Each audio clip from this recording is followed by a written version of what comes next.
Welcome back. You're tuned in to Closing Bell. We're coming to you live from the CNBC-TV18 Motilal Oswal newsroom. Well, the markets are on fire. It's a double century that we're sitting on. So it's a good time to get in. Nimesh, tell us, what are you picking up on D Street Chatter this time around? Flows are good? Hi Nigel, flows are good and actually a good start to the July series as well.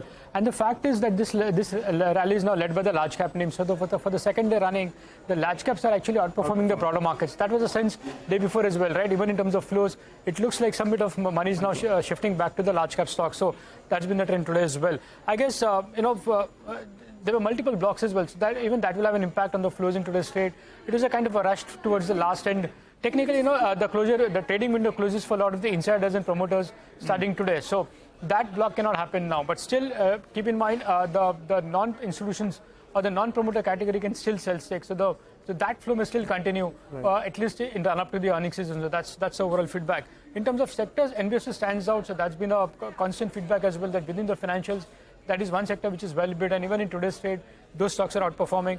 On the other hand, the cement stocks have seen some bit of profit booking. But largely, the rally of the last few days is led by large caps, and looks like the flow is now shifting from mid caps to large caps from a larger institutional point of view. Well, and Nimesh, the IPO market, right, on fire. The kind of subscription we're seeing for Idea Forge, they want to raise 300 crores.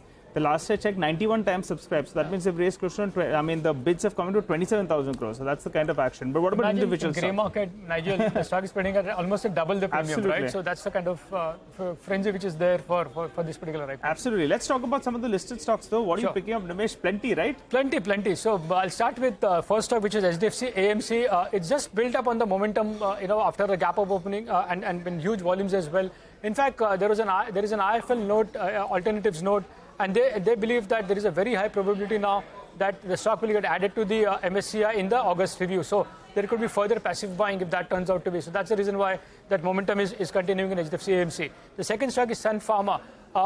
For the last many weeks now, there was a constant feedback that a large FI was a seller. And it looks like that seems to be largely over now. With a small buy figure today, you're seeing a big move in that stock. So that's the reason why Sun Pharma is buzzing in trade on very small buy flows from the larger FIs. The third stock is Shilpa Medicare. Within the pharma names, this is one stock. Huge volumes on that stock. I believe some HNI desks are quite active in that stock. And generally, the feedback is that maybe you'll see some corporate development in Shilpa Medicare very soon. So that explains the move in Shilpa Medicare.